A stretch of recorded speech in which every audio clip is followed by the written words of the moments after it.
Pada slide yang berikut ini adalah bagian part yang ke-10 adalah OOP lanjutan, karena terlalu banyak pembahasan kalau di dalam satu part ya. Jadi saya eh, lanjutkan ke part 10. Oke, yang lanjutannya adalah yang pertama yang ada di hadapan kalian ini adalah tentang inheritance atau pewarisan.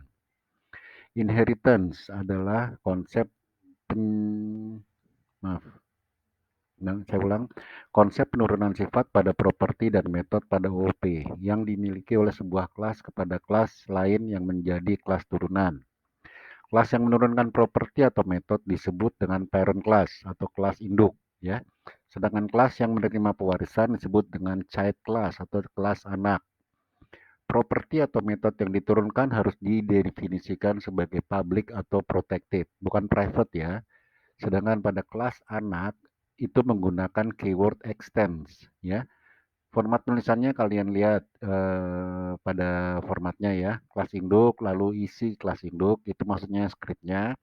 Lalu yang berikutnya kelas anak, extend induk. Nah ini ya, extendnya ke induk ya. Tadi dia digunakan menggunakan keyword extend. Lalu kelas anak bisa mengakses ya, codingan di situ maksudnya. Lalu properti dan metode kelas induk. Oke, kalian lihat di contoh codingannya. Ini ada suatu kelas namanya mahasiswa. Ini berarti parent class ya atau kelas induk di baris ke-6. Oke. Lalu di baris ke-16 ada suatu kelas jurusan yang extendnya ke mahasiswa, mengacunya ke mahasiswa kelas induk. Berarti ini kelas child class ya atau kelas anak yang kelas jurusan. Oke. Lalu di baris ke-30 dan 31 cetak nama dan jurusan seperti yang kalian lihat di slide yang paling bawah ya, itu adalah hasil outputnya. Saya copy ya dari Google Chrome. Itu namanya Ferry Kurniawan dan jurusannya Teknik Informatika. Itu udah ditetapkan di codingan ya. Jadi bukan input dari keyboard, tapi sudah ada di dalam variabelnya, di dalam codingan. Oke, kita lanjut.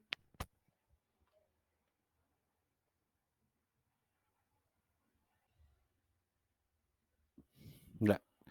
Untuk yang slide kedua ini adalah tentang abstrak class dan abstrak method. Apa itu ya? Saya bacakan dulu sedikit. Abstrak merupakan sebuah modifier, berarti pengubah ya, yang digunakan oleh kelas dan metode agar sebuah kelas dan anggotanya hanya dapat digunakan jika diturunkan. Berarti ada instansiasi ya. Jika hanya pada metode, maka harus ditimpa di kelas turunan. Abstrak kelas minimal harus berisi satu abstrak metode. Oke, sekarang kita lihat yang pembahasan yang ke A. Menurunkan kelas abstrak. Ada beberapa cara untuk membuat sebuah kelas turunan dari abstrak. Yang pertama, kalian baca situ, metode pada kelas, lalu bla bla bla, sampai yang ketiga, jumlah argumen pada metode harus sama. Oke, sekarang kalian lihat contoh codingannya. Di baris keempat, udah mulai dibuat abstrak kelas, yaitu bernama bis malam. Ya, lalu kelas di baris ke-10 ada suatu kelas anak namanya kelas tujuan yang mengacu atau menuju ke bus malam yaitu kelas apa parent class atau kelas induk ya. Berarti kelas tujuan adalah kelas anak. Oke, lalu di baris ke 29 tujuan adalah new tujuan, tujuan adalah data tujuan dan seterusnya dan seterusnya. Lalu di baris ke-33 adalah kota tujuan adalah apa? Di situ akan ditanyakan nanti seperti yang terdapat pada gambar kanan bawah. Gambar kanan bawah ya itu adalah kopian dari running out di Google Chrome. Oke, kalian coba dulu ya. Kalau bingung atau apa, silahkan komen atau hubungi saya. Langsung saya respon kok ininya. Kalau perlu juga silahkan beli bukunya ya, karena sudah tersedia di online. Oke, kita lanjut. Ya, pada slide yang berikutnya yang di hadapan kalian ini adalah cara untuk membuat abstrak class dan abstrak method. Ya, kelas abstrak dibuat dengan menggunakan keyword abstrak sebelum nama kelas. Begitu pula halnya untuk metode, harus berawalan dengan keyword abstrak. Oke, kita perhatikan contoh codingannya. Kalian lihat di situ di halaman baris ketiga, abstrak kelas adalah roda 2. Roda 2 itu adalah nama abstraknya. Lalu di baris berikutnya abstrak public function, get informasi warna. Lalu di baris ketujuh adalah kelas motor extension roda 2 yang berarti nanti adalah kelas motor adalah kelas anak yang mengacu ke kelas induk yaitu roda 2. Dan kalian lihat terakhir pada baris ke-16 echo motor ini berwarna adalah motor get informasi di mana get informasi adalah warnanya adalah warna ya. Kan lihat di situ warnanya apa ya. Silakan ini sendiri. Oke. Kita lanjut ya. Ternyata motor ini berwarna merah. Kenapa warna merah? Silahkan kalian ini sendiri ya. Harus mulai bisa tentang yang ini. Oke, kita lanjut.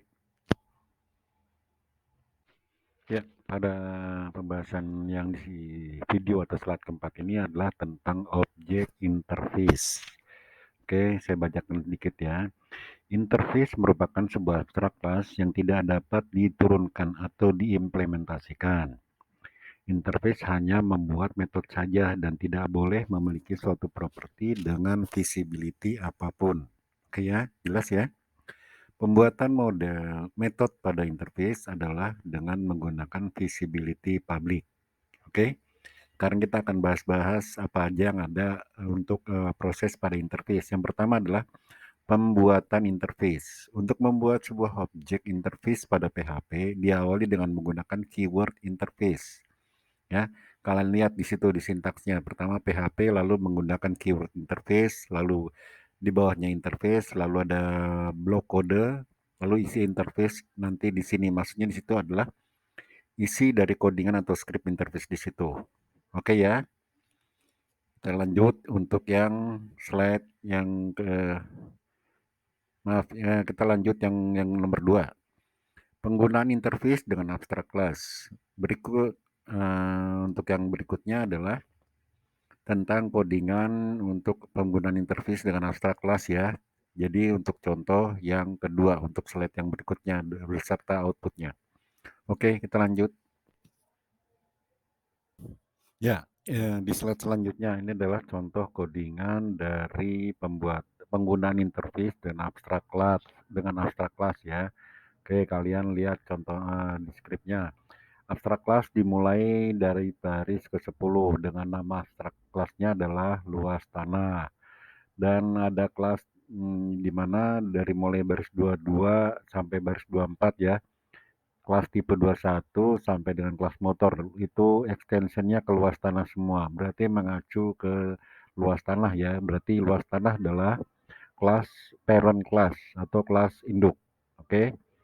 Lalu yang pada mulai baris ke 52 sampai dengan 59 itu akan menampilkan apa yang ada tertulis di situ, luas tanah perumahan tipe 21 sama dengan berapa dan seterusnya 27, 36, 45. Oke, kalian lihat di sebelah kanan itu adalah hasilnya ya. Saya copy dari apa Google Chrome ya yang ada di browser. Oke, kita lanjut. Baik, pembahasan selanjutnya adalah tentang multiple interface. Jika kalian simak atau apa kalau udah mengatakan multi berarti banyak ya, minimal lebih dari satu. Ingat ya, minimal lebih dari satu. Oke, saya bacakan dulu multiple interface ya. Beberapa interface dapat digunakan secara bersamaan yang terdapat pada suatu kelas. Ini sering disebut juga dengan multiple interface. Oke, kalian lihat codingannya di sebelah kiri ya. Itu ada suatu interface dimulai barisan keempat, interface user. Lalu baris 9, interface address. Lalu interface ini akan dipanggil pada kelas member dan juga kelas di kelas member ya. Karena di kelas member itu implementasinya adalah user address. Oke. Lalu pada baris akhir dia akan menampilkan John my address adalah bla bla bla. Oke, kalian lihat di sebelah kanannya itu adalah outputnya ya. Username adalah Ferry underscore K, jenis kelamin laki-laki, dan alamat Jalan Margonda Raya. Oke ya, gampang ya. Kalau kalian masih bingung tentang apa, silahkan di komen atau apa diketik di situnya. Akan saya respons cepatnya. Oke, kita lanjut. Ya, pembahasan di video yang ketujuh ini adalah tentang polymorphism, bahasa Inggrisnya, atau bahasa Indonesia polymorphisme. Ya, apa itu? Saya bacakan dulu ya. Polimorfisme merupakan suatu konsep OOP yang memiliki banyak kelas dengan fungsi berbeda pada saat menggunakan interface atau abstrak kelas yang sama. Penggunaan salah satu atau keduanya dari abstrak kelas atau interface saja dapat diimplementasikan pada polimorfisme. Oke, kalian lihat codingannya ya di situ ya. Banyak sekali ya, ada interface, ada kelas, ya, dan juga ada public function itu ya. Karena polimorfisme itu seperti yang tadi adalah konsep dengan banyak kelas dan fungsi. Oke ya, seperti biasa, gambar yang sebelah kiri, bawah kiri bawah adalah codingan halaman pertama, yang berikutnya adalah codingan halaman yang kedua, dan yang kanan adalah output di Google Chrome yang saya copy. Oke ya, lanjut.